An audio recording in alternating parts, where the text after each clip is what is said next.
Welcome to my YouTube channel. ഇന്ന് ഞാനൊരു reaction video ആണ് ചെയ്യാൻ പോകുന്നത്. ഞാനിന്ന് യൂട്യൂബിൽ ജസ്റ്റ് ഇങ്ങനെ നോക്കി കഴിഞ്ഞപ്പോൾ ഒരു വീഡിയോ കണ്ടു.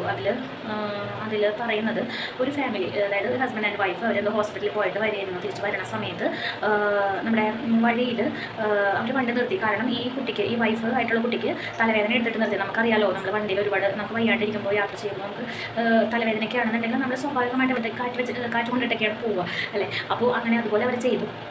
ആ സമയത്ത് ആ വണ്ടി നിർത്തിയിട്ടിരുന്ന ആ റോഡിൻ്റെ അരികത്തൊരു വീടുണ്ടായിരുന്നു. അഭിഷേകിന് വീടിൻ്റെ അവരുടെ വഴിയിലൊന്നുമല്ല, കാരണം വീട് കുറച്ച് താഴ്ന്നത് റോഡ് പൊങ്ങിയിട്ടുണ്ട്. അപ്പോൾ അവർ ആ ഒരു സൈഡ് കണ്ട് അവർ ഒതുക്കി. അപ്പോൾ ആ സമയത്ത് ആ വീട്ടിലുണ്ടായിരുന്ന ഒരു കുട്ടി അവിടെ കാണാൻ പറ്റാത്ത എന്തോ കണ്ടു, ആ കാറിൽ കണ്ടു എന്ന് പറഞ്ഞിട്ട് ഇവരെ വല്ലാണ്ട് ആർഗ്യൂ ചെയ്യുന്നുണ്ട്. അപ്പോൾ എന്താ പറയുക, ഇപ്പോൾ സോഷ്യൽ മീഡിയയിൽ മൊത്തം അവർക്ക് ആ കുട്ടിക്കെതിരെയാണ് എല്ലാവരും പറയുന്നത്, കമൻറ്റ് ചെയ്യുന്നതും. അവരിത് കാണുമ്പോൾ അവർക്ക് എന്തോരം വിഷമം ഉണ്ടാകും.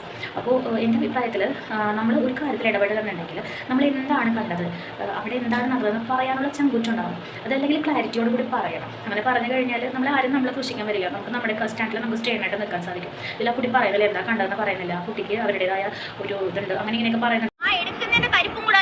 എടുക്കുന്നതിന്റെ തരിപ്പ് തന്നെ ഇപ്പോഴാണെങ്കിൽ സമയം വരെ നോക്കിയോ. ഓപ്പിറ്റിക്കുന്ന സമയം എന്തായാലും വേറെ എഴുതാൻ പറ്റത്തില്ലല്ലോ. ഇവരിങ്ങനെ ആവശ്യമില്ലാത്ത കാര്യത്തിൽ കയറി ഇടപെടാൻ എടുക്കാൻ ഒരു കാര്യമില്ല.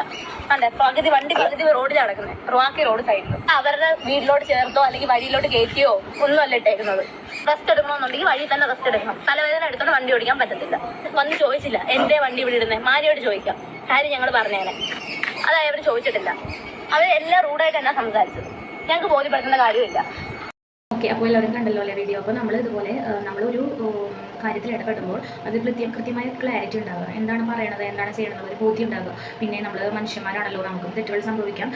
എന്നാൽ അതിനെക്കുറിച്ച് എപ്പോഴും ബോധേഡായിരിക്കും കേട്ടോ. കാരണം ഇപ്പോൾ സോഷ്യൽ മീഡിയ ഒക്കെ ഇത്ര ആക്റ്റീവായിട്ടിരിക്കുന്നത് കൊണ്ട് നമ്മൾ പറഞ്ഞിട്ടുണ്ടാകുന്ന ഒരു ചെറിയ മിസ്റ്റേക്ക്, നമ്മൾ നടത്തുന്ന ഒരു ഇടപെടൽ എല്ലാവരും വൈറലാവും. എല്ലാവരും അതിനെ ക്രിട്ടിസൈസ് ചെയ്യാനും ഇതുപോലെ റിയാക്ഷൻ വീഡിയോസ് എടുക്കാനും എല്ലാവരും ഉണ്ടാകും. അപ്പോൾ അതുകൊണ്ട് എല്ലാവരും ഒന്ന് കെയർഫുൾ ആയിരിക്കുക. ഓക്കെ, ഇപ്പോൾ ആ കുട്ടിയുടെ തെറ്റ് മനസ്സിലായിട്ടുണ്ടാകും. അപ്പോൾ ഇനി അതിൻ്റെ പേരിൽ ആ കുട്ടി അധികം സൂക്ഷിക്കേണ്ട എന്നാണ് എൻ്റെ അഭിപ്രായം. ചിലപ്പോൾ അത് അറിയില്ലായതുകൊണ്ടായിരിക്കും. എന്നാലും ഇത് മുതലാക്കി ഒരുപാട് പേര് ഇതിൽ ഇറങ്ങിയിട്ടുണ്ട്.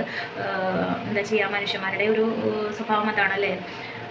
അപ്പോൾ എല്ലാവരും അതൊന്ന് ശ്രദ്ധിക്കുക കേട്ടോ. നമ്മളൊരു കാര്യത്തിൽ നമ്മൾ ഇടപെടുമ്പോൾ കൃത്യമായ വ്യക്തത ഉണ്ടായിരിക്കുക, എന്നിട്ട് മാത്രം അതിലേക്ക് നമ്മൾ ഇടപെടാം. Okay, thank you for watching my channel. Thank U.